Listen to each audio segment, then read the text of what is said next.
Hello and welcome to HPS Insights. I'm Brian DeAngelis, a partner here at Hamilton Place Strategies and one of our regular podcast hosts. This week, we are bringing back an episode from last year that was a great conversation. I think you all will enjoy this one. Again, my colleagues, Stacy, Kerr, and Kriston McIntosh interviewed Linda Goler Blount of the Black Women's Health Imperative. Linda is the president and CEO of the only national organization focused on Black women's physical, emotional, and financial wellness. This was a great conversation last year, but we think it's still a very important conversation for our listeners this year as well. We thought you'd all enjoy this, and we hope you'll give it a listen, and we'll be back next week with some new episodes. From Hamilton Place Strategies in Washington, D.C., this is the HPS Insights podcast. Hello and welcome to HPS Insights. We're thrilled to be joined today by my colleague, Kriston McIntosh, a new managing director here at HPS, and our very special guest, Linda Goler Blount, the president and CEO of the Black Women's Health Imperative. Hi, Linda. Hi, Stacy. Hi, Kriston. It's great to be here with you. Hello. Linda, we're so pleased to have you. Linda, Black Women's Health Imperative is the only national organization dedicated to the health and wellness of Black women and girls. So we're going to dig in and talk about Black Women's Health Imperative. But Linda, you know, I'm so happy to have you here as a really distinguished career as a scientist working in public health. You've been inside and outside of the public and private sectors with senior roles at the CDC, the United Way of Atlanta, the Coca-Cola companies. I think you bring a really interesting perspective to the work as CEO and president of Black Women's Health Imperative, but also to this moment. So we're really excited for this conversation. Linda, it feels like the work of a scientist dedicated to the work of Black women, marrying the public sector and the private sector. You feel so met for this moment. And yet you've been doing the work for a long time, and Black Women's Health Imperative has been around for a long time. So let's just share with our listeners, what is the Black Women's Health Imperative? Yeah, thanks, Stacy. And you know, I agree. I think this is the moment, but it's been a moment in the making, really. Yes. The Black Women's Health Imperative is in its 39th year as the only national organization focused on Black women's physical, emotional, and financial wellness. And it's interesting, almost 39 years ago, Billie Avery, the founder of the Black Women's Health Imperative, brought 2,000 of her closest friends together on Spelman's campus to talk about not only how we should take care of each other, but how we should take care of ourselves. So we began really as a self-care movement. And for all of those years, that movement mentality, that sort of that imperative has really guided our work, so that our programs have been focused on how we can take care of ourselves to get the best possible health outcomes, to live our lives fully, take care of our families, and of course, by extension, community. But we've also realized that, you know, some 20 years ago, that there was a policy piece to this as well. Mm-hmm. You know, much of why Black women were experiencing the kind of health outcomes they were was because they were literally barriers to their ability to choose health promoting activities, have access to the best health care, have access to information, have access to resources. So we embarked upon a significant policy focus about 20 years ago, and that is very much where we are today. We are in the halls of Congress. We're also working at the state level as well. But there was one other piece that was required, and that's what I brought, and that was research.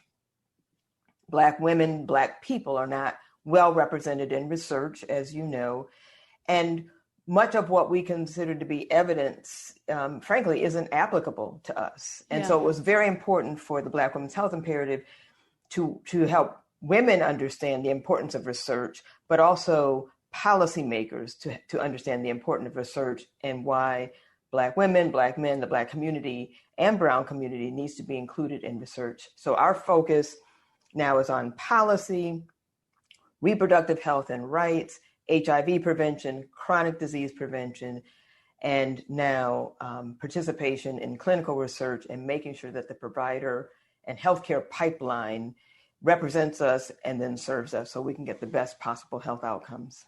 Good. Well, and Linda, we're going to get into all these issues and that, like I say, feel so met for this moment. But I want to stay on this again for a minute on just your leadership and coming into to lead the organization in 2014, as you have, I think, laid out there. They had set on this policy and research agenda.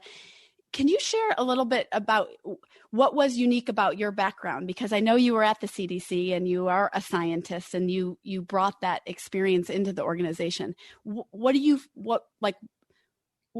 think attracted them to you, and what attracted you to them in 2014? Well, I like to say that it may have been because of my checkered past. I cut, like a lot of public health folks, I cut my public health teeth on CDC, working in the HIV/AIDS area, developing geographic information systems in the early 90s to help track HIV and AIDS cases. But I also had a couple of really important experiences. One, I left the country. My family and I moved to Trinidad and Tobago, where I got a very different perspective on what health was. This was a low resource country, considered developing country. And what I saw was that the literacy rates actually in Trinidad and Tobago were much higher than the literacy rates in the US. Health outcomes were much better. So while we talked about health disparities, what I realized was it had nothing to do with race. It had to do with access and power and the kinds of wealth or lack thereof that Black Americans were experiencing in this country. And then when I came back from Trinidad and Tobago, I took a slight detour and went to work for the Coca-Cola company, which doesn't seem like sort of an obvious next step for somebody in public health or epidemiology. But what I learned there was the value of storytelling and marketing. We in public health have a product to sell. We don't often realize that, but we do, and we do an absolutely lousy job of selling our product, which is health. And so I think one of the things that made me attractive to the Black Women's Health Imperative was that I knew how to tell a story. I knew how to connect the dots between the way Black women live today and our environment and what influences our health beyond just the science. But what we talked about was, what does it mean to be a Black woman in this society, in this time?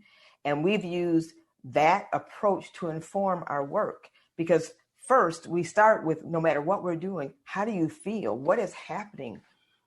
Margaret Heckler issued the first report on health disparities in 1985. And in many respects, things are worse now than they were then. But we have an opportunity to look at things differently. And for the last 7 years, that's what we've been doing. And Black women have responded with, finally, somebody understands how we view our health and how we view our role and our health kinds of behaviors in society. And we're not treated as subjects or simply the culmination of our diseases or conditions. Well, it's so interesting that you bring the storytelling into it, Linda, because I think, as we've gotten to know Black Women's Health Imperative and we're doing some work together, and I think of three things about BWHI and your leadership. BWHI, I think of your leaders, your storytellers, and your collaborators. And I wonder if you can, and that's what I think makes you that the leadership and the collaboration for today, I think make BWHI so powerful, and you do it through the storytelling. Can you talk a little bit about that collaboration model and just, I think, share, because I think when you see the work of BWHI, I think there's thousands of people back there doing the work, and you actually are small, you're mighty, and you collaborate with others to bring them into the work. So talk a little bit about that. Yeah, and we have to. I mean, I I have heard from several people to say, oh, so what do you have, like 50 people, 60 people? It's like, no. Yeah. There are 20 of us. So we've grown a bit, but we do a lot, but we do a lot in community. Mm-hmm. And we are very much, still on that same path that Billy Avery set us on, of community, of working with our sisters and brothers across industries, across sectors, because Black women's health, number one, is not only a Black woman's issue.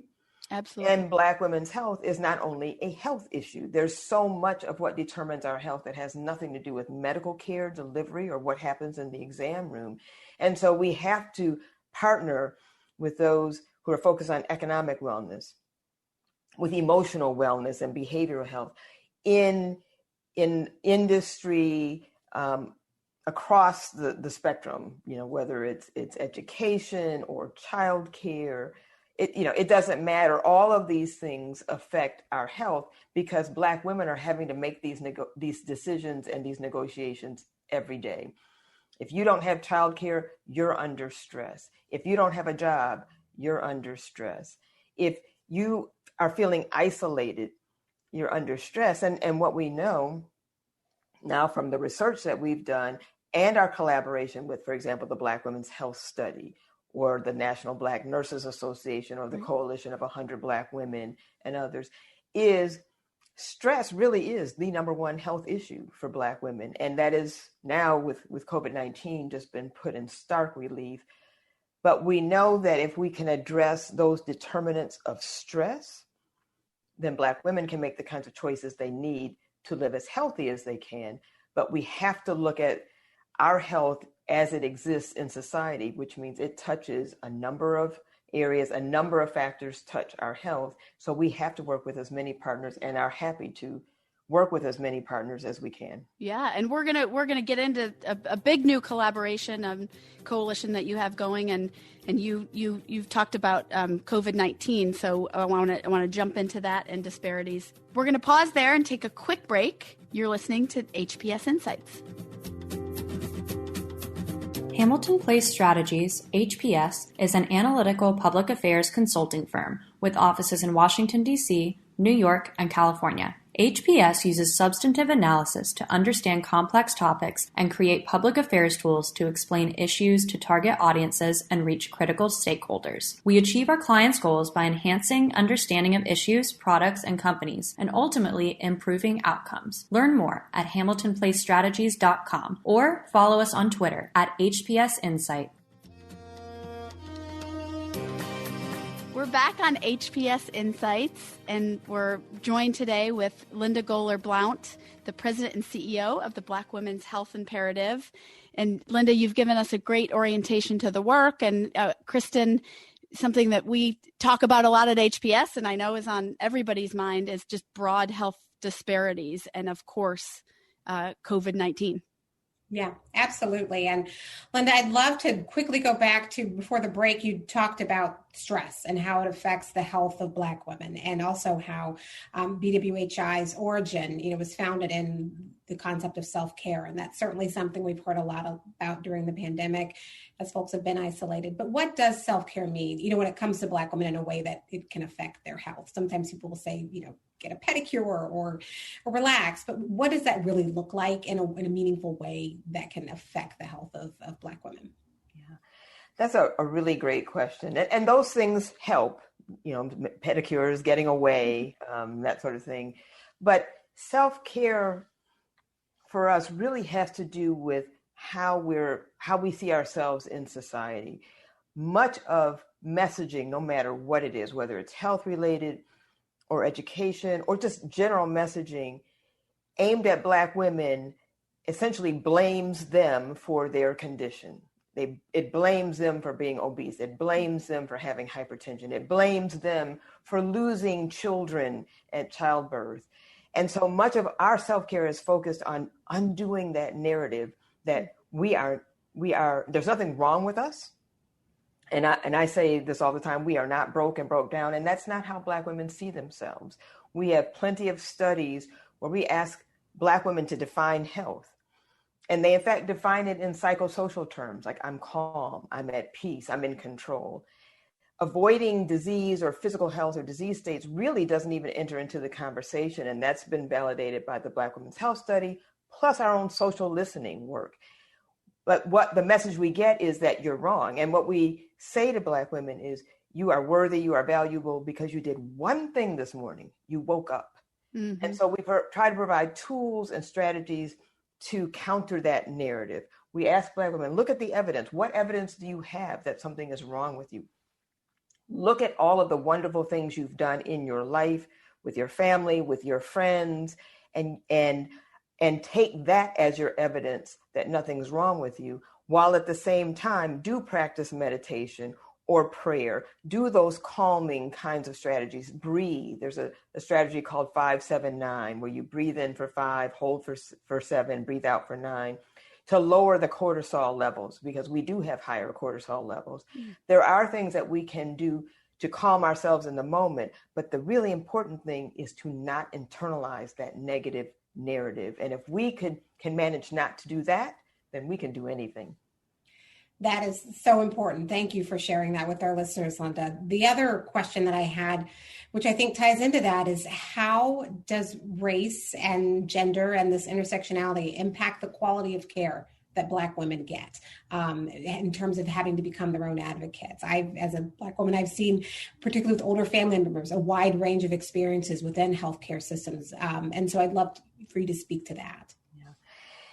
Yes, we often say, I often say Black women live at the intersection of racism and gender discrimination and economic oppression. I mean, it's a tough place in society. Indeed. And, just to contextualize things for listeners, it's important to know that race is not a risk factor. There's no biologic determinant for race. Racism, however, is a risk factor.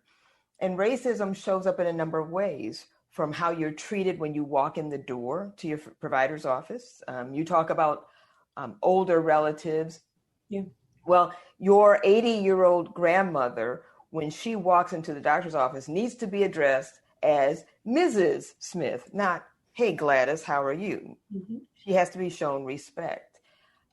When we talk about clinical trials participation, the number one reason people of color, and Black people in particular, don't participate in clinical trials is because they're not asked, because doctors make a lot of assumptions about what they will and will not do. We see systemic bias in terms of where hospitals and medical care are even located. COVID-19 has been a great example. Testing sites in general were not in Black communities or low-income communities. And for anybody who's tried to get a COVID-19 vaccine right now knows where those vaccination sites are. So there are systems that work against Black health. There's behaviors that work against it. And we see it get played out in the maternal mortality stories, with Black women complaining, knowing something's wrong with them and not getting medical care providers to listen to them, all the way to studies that show that 40% of doctors believe that Black and Hispanic men have thicker skin and therefore don't feel pain as much as white men, and are less likely to be prescribed pain medications when they show up in the emergency department. So there are a number of places in both practice and policy that we have to focus on in order to really eliminate these disparities, but more importantly, increase the understanding of what the Black patient's experience is and what health means to the Black population. And how is this playing out in COVID in terms of the service people are receiving when they go to medical facilities, even to things like willingness to take the vaccine? There was a lot of coverage when the vaccine was first being rolled out toward the end of 2020 that, Black communities, there's not an interest in taking the vaccine, or there's lots of skepticism due to, historic wrongs. Could you speak to some of that? What is your take on this, and just, how the Black community is dealing with COVID and what might be different due to disparities? Well, we've seen the disparities which we predicted back in March. The Black population is, 2 to 3 times more likely to get COVID-19, certainly twice as likely to die. I mean, we saw that. We saw some pretty horrendous examples. Dr. Susan Moore, who knew she had COVID-19 tried to tell her physician colleagues what was wrong. She died. Recently, there was a man who had been turned away from a hospital, a Black man, 3 times, died in the hospital parking lot. Mm. So these are, unfortunately, are not isolated incidences. I'm trying to have some optimism in that the COVID-19 vaccine, as I understand it, had 10% Black participation. Both the Pfizer, BioNTech, and Moderna vaccines are 95% effective. So that means that they are effective in the Black population. We don't have any data to show that Black vaccine recipients in trials had any worse outcomes than white vaccine participants. But 2 things, as you point out. We need to be concerned about vaccine hesitancy because of the historical abuses in the medical care system that Black and brown people have experienced over years, and where the vaccines are taking place. But right now, Kriston, vaccine hesitancy doesn't seem to be the issue. Vaccine availability seems to be the issue. Yes, I think that's right. Yeah. Again, Black people are being vaccinated at a fraction of the rate of white people. And it's not, as of right now, because they don't want to be vaccinated. They simply can't. They don't have access to it. Can I jump in here, Linda? Because I want to ask you, do you believe that an equitable distribution of the vaccine is still possible? It is still possible, sure. Yeah. Under the previous administration, there was absolutely no political will for that. And even addressing COVID-19, the strategy was just to let herd immunity occur naturally through infection. So under this new administration, the Biden-Harris administration, we've talked to the COVID-19 task force. The problem is they have such a deep hole to dig themselves out of. This is going to take some time. Yes. But it is possible. It is absolutely possible to get vaccine to the people where they need it. Look at companies like Amazon, UPS. They have no trouble getting to anybody, any place. So we can get vaccines there, but we need a strategy to understand where they need to go, and then to look at the infrastructure to make sure that it's in place. Right. And just my last question on this kind of run is, how optimistic are you that the pandemic's illumination of health disparities is going to spur meaningful and lasting changes? It's been laid bare, with these twin experiences, if you will, in the pandemic. How optimistic are you that this will change something moving forward? Well, I'm optimistic that things can happen. Last spring, apparently we discovered health disparities were a thing. And then later on, we discovered that racism was a thing.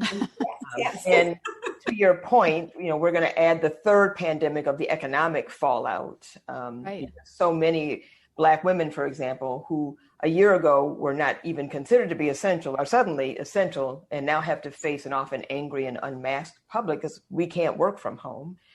So with the formation of an equity office in the White House, with this emphasis on equity in government agencies, health and all policies approach, we can actually change the narrative and institute policies that make health disparities and the elimination of health disparities a priority.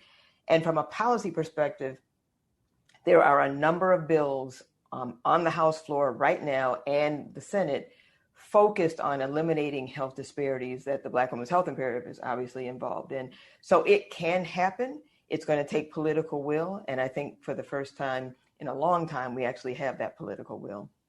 Yeah. And Linda, you raise a good point. The people being appointed to these positions matter. I mean, I do believe this has been the most diverse administration in history. I know that's a point that this administration talks about, but having people of color and having Black people and in positions of power and having the will of this administration does make a difference. And we're gonna take a quick break and come back and let's talk a little bit more about the new administration and jump into this new work that you're leading on specifically on diversity and rare disease. We'll take a quick break, and you're listening to HPS Insights. Did you know it can take 5 years to reach a rare disease diagnosis, but even longer for Black and other people of color who face disparities in access to care and are underrepresented in clinical trials? On February 23rd, the Black Women's Health Imperative will host the full launch meeting of the first of its kind Rare Disease Diversity Coalition, backed by a steering committee of advocacy, community, and industry leaders. The time for action to combat the challenges facing minorities with rare disease is now. On February 23rd, the coalition will convene stakeholders from across the healthcare space and announce its recommendations for a path forward. To learn more about the coalition and join the meeting, visit rarediseasediversity.org. We're back on HPS Insights in conversation with Linda Goler Blount, President and CEO of Black Women's Health Imperative. So, Linda, I want to turn us to really important and interesting work that you all are undertaking, a new project that you've been undertaking on a new coalition focused on diversity and rare disease, the Rare Disease Diversity Coalition. I suspect a lot of our listeners might not be very familiar with rare disease and the unique challenges that rare disease patients face. And I think, with your background as a scientist in public health, walk us through that. I know you have a personal connection to this as well. Yeah, we often don't think about rare diseases. I mean, if you're not experiencing it yourself or have a family member, it's generally not on your radar screen. But there are 7,000 at least rare diseases, and only about 500 have cures. And part of why the Black Women's Health Imperative is involved, one sort of obvious reason would be sickle cell disease, and most people have heard of sickle cell. Yes. But also, it's part of a broader conversation. When I first started at the Black Women's Health Imperative, probably for the first 5 years or so, I would get 10 or 12 phone calls a year from researchers, from pharmaceutical companies looking for participants for their clinical trials because they couldn't find any Black participants. And my answer was always no. I said, I don't run a talent agency for your clinical trial. But I'm happy to talk about why you're calling me. I'm happy to talk about why you are having trouble finding Black and brown participants. And no one took me up on that offer. And it is because the leadership in the pharmaceutical industry did not want to have to talk about Tuskegee or Henrietta Lacks or J. Marion Sims. And when the opportunity to sort of talk about rare diseases came up, what I met was a group of people who were not afraid to have that conversation. So I happened to meet Eric Dubé and Eve Dreyer of Travere, and they were not afraid to have this conversation. And they were sort of talking about what they were doing around kidney disease, which also disproportionately impacts the Black population. And for me, I mean, it was the right thing to do as an organization, but for me, it was personal. Because my daughter, who has been married for a couple of years now and is thinking about starting a family, 3 years ago was diagnosed with something called FSGS, which is a very long name of focal segment glomerulosclerosis.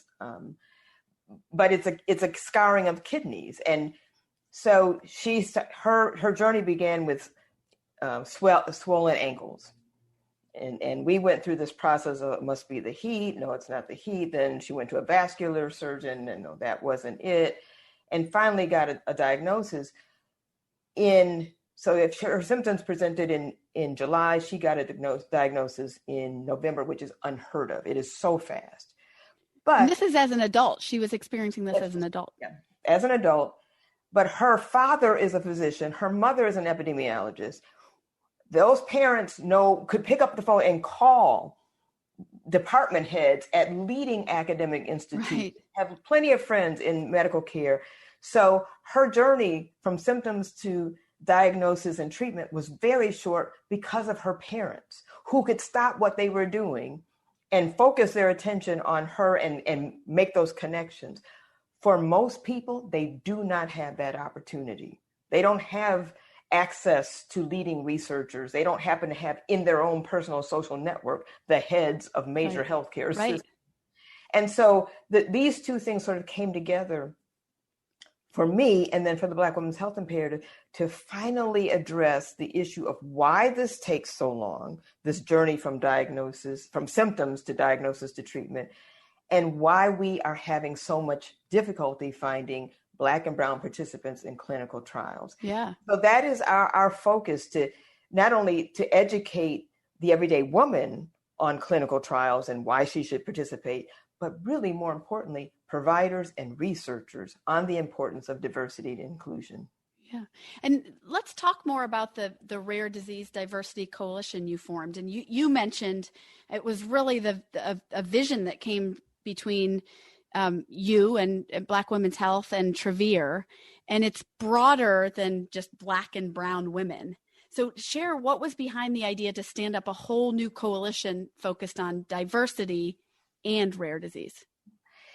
So in my good fortune to meet Eric Dubé, he shared this commitment to including people who are left out of research. And to your point, it is not just race and ethnicity. It is sexual orientation. It is gender identity. It is geography. It is income. There are so many factors that members of society face that are barriers. I mean, we know often providers don't ask, but also the way the clinical research process is structured makes it difficult for people to participate. They may live a long way from a trial site. It costs money. If you've got to move someplace or you need childcare so you can get time off from work, it may threaten your work. You may not have the kind of job that allows you to take time off. So through our partnership with Travere, and then bringing on patient advocacy groups, researchers, providers, others in the industry, we're able to examine what these issues are, what these barriers are, and then work together to, one, highlight them, put strategies in place to eliminate them, but really importantly, work on the policies that reinforce them. Because there's no reason for us to make it so difficult to participate in clinical research, which means the more difficult it is, the less likely there are therapeutics, the less likely there are cures, and the more people are suffering. And so this Rare Disease Diversity Coalition has come together, and I'm just so thrilled and so proud that we have such strong voices at the table to focus on what we need to do to make sure that any person, any family living with rare disease has access to the best possible information and therapeutics possible. Yeah, and you mentioned, Linda, that a lot of organizations have been working in parts of this. I think what's interesting about this new coalition and the Rare Disease Diversity Coalition is this is the first time, and I'm noticing a pattern with your work here, Linda, this is the first time all of these people are coming together in one place to do this work, which will be so powerful in this moment. And I'm wondering how you're thinking about leveraging this new moment of, we were talking earlier about the new administration and all of the things that are coming together in this moment. What's that look like? There's absolutely a multiplier effect here by having industry. And as a part of the RDDC, there's also an industry alliance. So there's a special role for those who are in industry. But the advocacy groups, we worked with, for example, the National Organization of Rare Diseases, or NEFCure. Those groups in and of themselves have huge networks so that they can expose their members to the kinds of information and issues that we're focused on. Provider groups like the National Medical Association, like the National Black Nurses Association, the National Hispanic Medical Association, the Rural Health Association. All of these groups have huge memberships that need to have access to this information and to the strategies and solutions that will come out of this. So we meet periodically to get the best thinking and the best efforts towards solving some of these really difficult issues. But until now, they've not been focused on. So again, to your point, we now have an opportunity to do what hasn't been done before, make the issue of living with rare disease and diversity an issue and put it on the agenda of leading policymakers like folks at the White House. Yeah. Are there any examples, when it comes to representation in clinical trials, are there any examples within the rare disease space or even outside of it where it's gone well or that, could serve as models or where there currently is a fair amount of Black and brown representation, or does that not yet exist? Well, I wish there were lots of examples. Obviously, for sickle cell disease research, there's going to be a significant percentage of Black participation, but unfortunately, clinical trials participation, when it comes to race and ethnicity, is really underrepresented. Only about 4% of clinical trial participants are Black or brown anyway. Wow. Rare disease, by definition, is more exclusive. The numbers are smaller.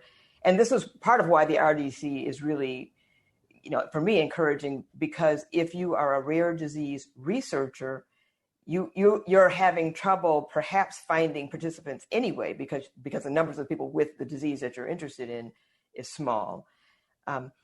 We see examples of what happens when there isn't diversity. Right now, dexamethasone is a treatment for severe COVID-19, doesn't work as well in African Americans. Well, there were no African Americans in the study. But we also see disparities in research. Cystic fibrosis has a huge advocacy community, and the funding for cystic fibrosis is 7 times that of sickle cell.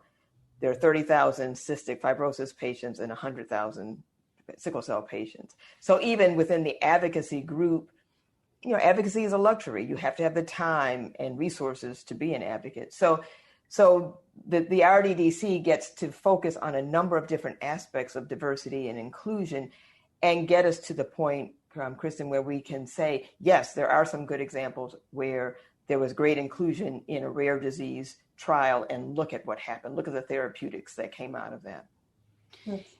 And Linda, you just mentioned a number of elements of work that this RDDC is going to tackle on the policy front, and the things that they're putting together in an action plan to be, I think something really impressive about this work, in addition to the pandemic, the twin pandemics, everything going on, Black women's health, and with the leadership of Trevere that you mentioned, you've stood this up. You've established an outstanding steering committee. I mean, really incredible breadth of people who have been working to do this, all in a remote environment in less than a year. You've had working groups that have come together and put together a policy agenda. And I know that later this month, this is going to sort of do a full coalition launch, inviting others into this and putting forward that action plan. I mean, that is, for other people, that would take years to do. And you did it all during all these pandemics going on. I mean, it's really, all the while we couldn't even see each other in person. And never being together in person. So, I mean, it's been, but I think it speaks to what you're talking about, is the need and the urgency for this. And people you have identified something that was so needed that it could bring all these powerful forces together so quickly. You're absolutely right. And the thing about the steering committee members, again, starting with Trevere and Eric Dubé, is they're passionate about this. This means everything. And this group was willing to do whatever it took to make this happen, because they realize how important it really is, and what their own commitment is. I mean, all of these groups bring a significant commitment to eliminating what should, frankly, just not be the case. We should not have trouble. There should not be barriers to get people to participate in trials that could lead to cures. And so this Rare Disease Diversity Coalition is committed to making sure that these barriers no longer exist, and that we address, as you mentioned, these sort of 4 pillars, these 4 areas of focus of eliminating delays in diagnosis, making sure that there's policies that support access to care and participation in clinical research, focus on patient and provider education and engagement, so we can stop having the situation where providers are making decisions on behalf of their patients by not including them in clinical trials. And the 4th is looking at what we need to do around research and clinical trials, because we know what becomes evidence depends on who's asking the questions and who they're asking. And so if they're not asking the right questions, if the right people aren't asking the right questions, then we continue to have what we have. And so this is an opportunity to really address all of these issues at their roots to make sure that, hopefully 5-10 years from now, we're not still having this conversation. Absolutely. Well, I know one of the things that's been impressive, Linda, is that you've done all of this with your trademarks and Black Women's Health Imperatives trademarks of true inclusion and collaboration. And you're not only doing the work with the steering committee, you're opening it up for others to join and opening the content up to inform, which is such a smart way to do this. And I hope people that are listening will get in touch with us and get in touch with you about how they can support this work, whether they're in this space or they just want to use this moment to advance this work. And it's been great. We're so grateful for you taking the time to come and talk to us today. I'm thrilled to have Kriston with us to join us in this work. And it's been a great conversation and a pleasure. You are, Linda, you are someone, if people do not know you in the work of Black Women's Health Imperative, you are absolutely one to watch, an incredible leader, meeting the moment. And we thank you so much for joining us on HPS Insights. Yes, thank you, Linda. This has been terrific. Thank you, Stacy. Thank you, Kriston. And if I could add one more thing, next week, the riseforrare.org website goes live. So I encourage anyone who wants to find out about the coalition and about rare disease to sign up for the notifications. And on February 23rd, there will be a full coalition meeting of the Rare Disease Diversity Coalition. It is open to the public. So anyone can listen in, ask questions, learn more, and learn what they can do to help advance this cause of making sure that we can shorten that journey and bring therapeutics and cures to those who need them. Thank you. Absolutely. Thank you. Thank you for listening to the HPS Insights podcast, produced by Hamilton Place Strategies. For the latest updates, follow us on Twitter at HPS Insights and follow us on the web at hamiltonplacestrategies.com.